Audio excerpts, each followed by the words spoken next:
আজকে 26শে June international day against drug abuse. এই ড্রাগসের নেশা সর্বনাশা আমরা সবাই জানি।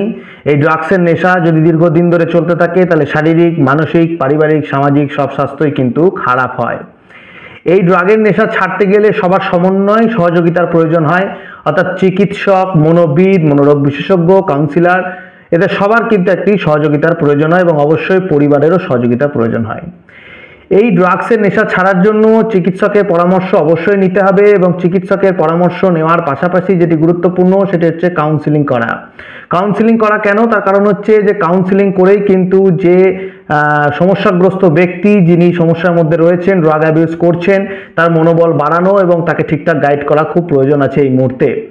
এই কাউন্সিলিংটি দুইভাবে করা হয়ে থাকে বা অর্থাৎ দুটো পর্যায়ে করা হয়ে থাকে। সেটি হচ্ছে pre detoxification counselling. Pre detoxification counselling অর্থাৎ হচ্ছে যে নেশা ছাড়ার আগে তাকে এটা বোঝানো যে নেশা ছাড়ার গুরুত্ব কী, সে কেন নেশা ছাড়বে, নেশার জন্য তার কি কি ক্ষতি হচ্ছে এবং নেশা ছাড়ার জন্য চিকিৎসার কি গুরুত্ব সেটা বোঝানো, তার কি ক্ষতি হচ্ছে বোঝানো। এগুলো করে তার মনোবল বজায় রেখে তাকে ক্রমাগত মোটিভেট করে নেশা ছাড়ানোর যে চিকিৎসা সেটিতে তাকে অংশগ্রহণ করানো হচ্ছে প্রথম পর্যায়ের কাজ।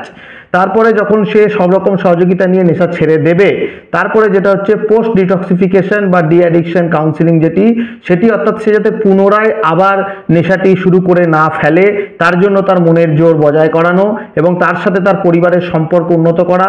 তার কারণ হচ্ছে যে নেশার সময় কিন্তু পরিবারের সদস্যদের সঙ্গে সমস্যাগ্রস্ত ব্যক্তির কিন্তু একটা সম্পর্কের অবনতি ঘটে। তাই সেই সম্পর্কের যাতে পুনরুদ্ধার করা যায়, তার পরিবারের লোক যাতে তাকে পুরনো কথা তুলে বাজে কথা না বলে, অপমান না করে, সেই দিকটাও কাউন্সিলর দেখে এবং তাদের সম্পর্ক উন্নত করার চেষ্টা করে এবং ক্রমাগত চেষ্টা করে যাতে সে পুনরায় নেশা না করে। এবং পুনরায় যদি সে আবার নেশার দিকে ক্রমাগত ঝুঁকে যায় তাহলে তখন তাকে আবার সাজেশন করা হয় যে তুমি পুনরায় চিকিৎসা গ্রহণ করো এবং চিকিৎসকের পরামর্শ নিয়ে এইভাবে যৌথ উদ্যোগে কিন্তু নেশা থেকে বেরোনো যায়।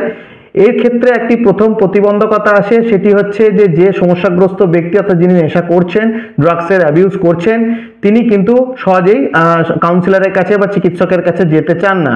সেই মুহূর্তে পরিবারের লোকদের একটু উদ্যোগী হতে হবে। তার সাথে অশান্তি করে, ঝামেলা করে, তাকে বকাঝকা করে বা তার সাথে সম্পর্কের অবনতি করে কিন্তু এটা সমাধান হবে না।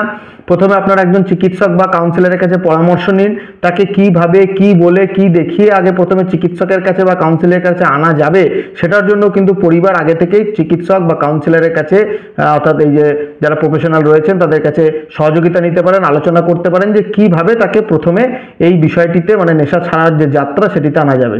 তাহলে কিন্তু একটা ভালো জীবন সমস্যাগ্রস্ত যিনি ব্যক্তি তিনি পাবেন। তাই জন্য ড্রাগসকে না বলুন এবং যারা ড্রাগসের নেশা করছেন তারা অবশ্যই এটি ছেড়ে দেওয়ার চেষ্টা করুন। তাদের পরিবার দিকেও বলবো এটি ছাড়ানোর জন্য আপনারাও একটু উদ্যোগী হন।